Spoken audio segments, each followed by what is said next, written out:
Even the most well-run NBA franchises are likely to make a mistake from time to time, although some mistakes are a lot more costly than others. Facing difficult decisions is something that every NBA general manager has to deal with at one time or another, but some of them fare a lot better when faced with a challenging task than others. And as we've seen in the past, a bad move by an NBA executive could set a team back a few years. Like what Brooklyn did when they traded all away of their first-round picks to acquire Kevin Garnett and Paul Pierce. General managers all throughout the league can point to moments where they may have misjudged a situation that led them to make a poor personal decision. Mistakes are a part of the business, but the best of the best have very few. As we, the fans of the game, we're sure even that we can watch from the outside and immediately recognize when a team just made a major mistake by reaching on a player. When trades go down, the instant reaction is not always the correct one. It does take time for deals to become clearer when teams are banking on player potential.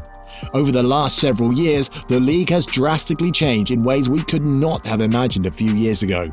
With the way the NBA works today, we can expect more major changes soon, and the outlook of the league may be entirely different after a few years from now. In this video, we'll be discussing the top 10 most regretful moments in NBA history. So, let's begin.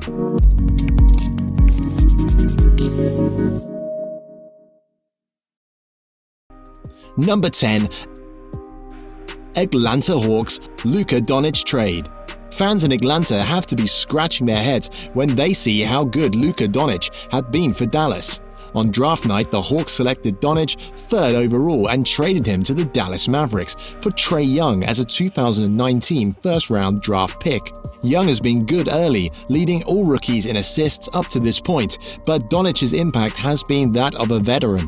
Doncic has been poised and clutched in late-game situations for a team saying farewell to their franchise icon Dirk Nowitzki. Trae Young may one day be the better player, and the 2019 draft pick will one day have a name attached, but right now Atlanta cannot be very happy with this decision.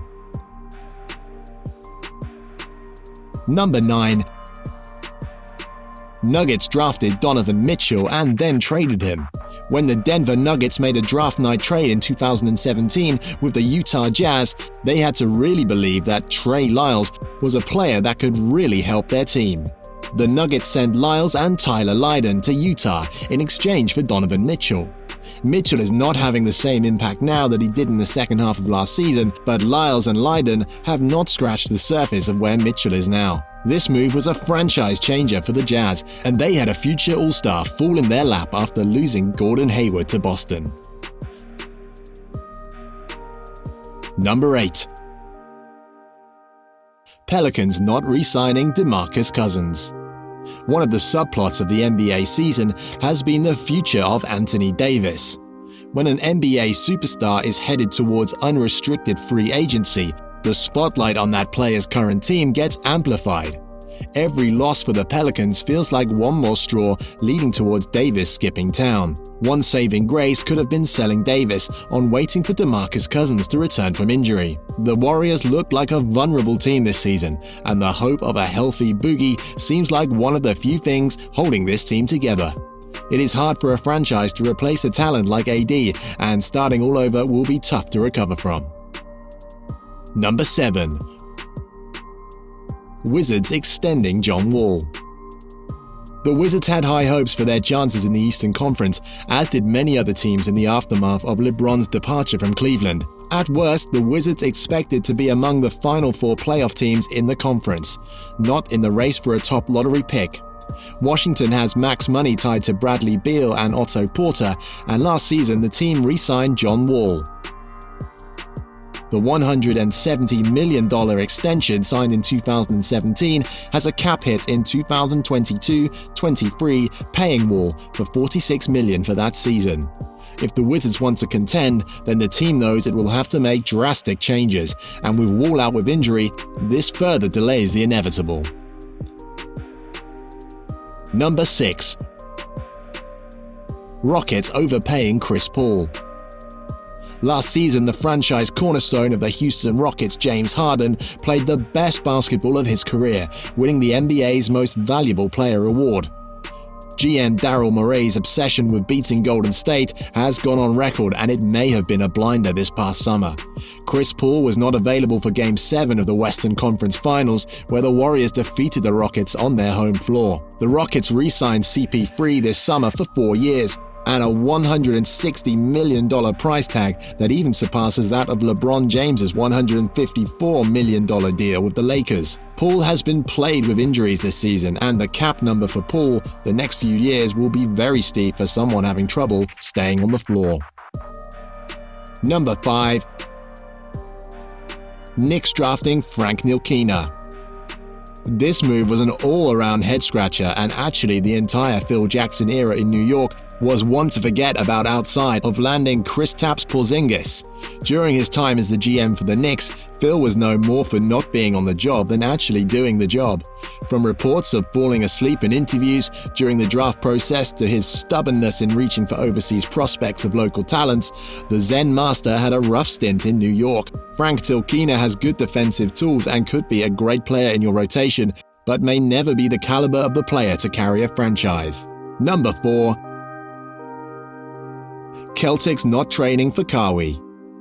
During this past summer, the Celtics were crowned as the Eastern Conference champions before they stepped on the floor as an entire collective. The Celtics at their core is still a very young team, and it is easy to buy into your own hype. Kawhi Leonard was available this summer, and the Celtics had the best assets to get Leonard, but were unwilling to part with the assets. The Celtics want to be prepared if Anthony Davis becomes available, but a move for Leonard could have allowed players to settle into their role, unlike now where the rotation seems in flux. Number 3. Lakers not re-signing Brook Lopez. If you've seen the Bucks play basketball this season, then you know something is different from last year. Yes, the Bucks have a new head coach in Mike Budenholzer that has instilled an offense that can score more points. All that is true, but the play of Brook Lopez for this team has been a huge addition to the spacing that is now allowing us to see the best of Giannis Antetokounmpo. The Lakers have had issues with spacing this season, and a deal with Lopez may have benefited the Lakers this season more than they initially realized. He may no longer be a 20 PPG guy like he was with the Nets, but his emergence as a three-point shooting big man has revitalized him. Number 2. Sixers not drafting Michael Porter Jr. The Philadelphia 76ers are in a weird position this season, as the team went from accumulating draft assets to trying to win the Eastern Conference. When the draft took place in June, the Philadelphia 76ers were on the clock with the 10th overall pick and could have stuck to their identity and gambled on the player with the highest upside despite injury concerns. Maybe the Markelle Fultz situation was too painful, and judging how that has played out this season, maybe they had the right to have some reservations. Now the team has Jimmy Butler on the roster, and the chemistry has been the best so far, and the team has until June to convince Butler to stay. And number 1. The Spurs get no draft compensation for Kawhi Leonard. The San Antonio Spurs seem to have two objectives when they traded Kawhi Leonard to the Toronto Raptors. One objective was to get the best deal, and the other objective was to get Leonard out of the West. These two demands did not go hand in hand, and although the Spurs received DeMar DeRozan, there is not much upside to that deal outside of the hopes of Jacob Poeltl becoming the next great Spur. San Antonio should have gotten a deal that provides a team with a brighter long-term future, especially in the wake of all the injuries in the team has endured this season. Hope you guys have enjoyed the video. Thumbs up if you have liked it, and do hit the subscribe button so that you won't be missing out any interesting videos from now on.